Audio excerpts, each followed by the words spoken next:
সেটাতে আমরা নিরাপত্তাহীনতায় ভুগছি।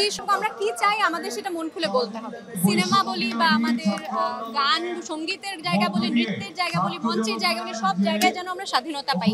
এইটুকুর জন্যই আমরা এখানে সবাই একত্রিত হয়েছি। আমরা বাংলাদেশের মানুষ ভীষণ একতাবদ্ধ এবং বাংলাদেশের মানুষ একসাথে একটা সুন্দর ভবিষ্যৎ আনতে পারবে বলেই আমার বিশ্বাস।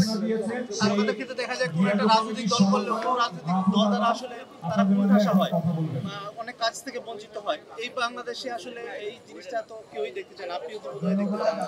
অবশ্যই আমি বারবার সাম্যের কথা বলছি, বারবার সমতার কথা বলছি। সাম্য আর সমতার মানে তো আমরা সবাই জানি। আমরা এরকম একটা বাংলাদেশই চাই যেখানে সাম্য থাকবে, সমতা থাকবে, বিভক্তি থাকবে না। এরকম একটা বাংলাদেশ আমরা চাই।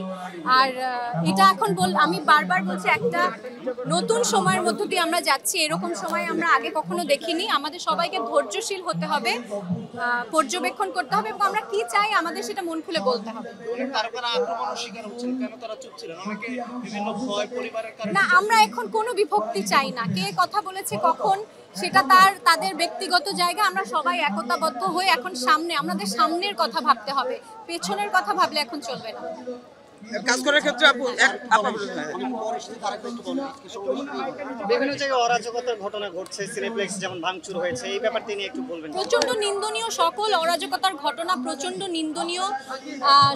এইভাবে বিভক্তি সৃষ্টি করা হচ্ছে, এইভাবে অশান্তি সৃষ্টি করা হচ্ছে, সেটাতে আমরা নিরাপত্তাহীনতায় ভুগছি সবাই, আমরা সাধারণ জনতা সবাই, এবং সেটা তীব্রভাবে নিন্দনীয়। আমরা আবার অনেক সুন্দর এক্সাম্পলও তো দেখেছি, তাই না? উদাহরণ দেখেছি আমরা কিভাবে পাড়ায় পাড়ায় একত্রিত হয়ে আমরা ডাকাত প্রতিহত করছি, আমরা এই দুর্বৃত্তকারীদের প্রতিহত করছি। এটা একটা খুব সুন্দর, এটাই বাংলাদেশ, এই একতার বাংলাদেশটাই আমরা চাই। দীর্ঘ সময় ধরে তো মিডিয়ার কাজ একটু বন্ধই বলা যায়, 1-2 মাস ধরে।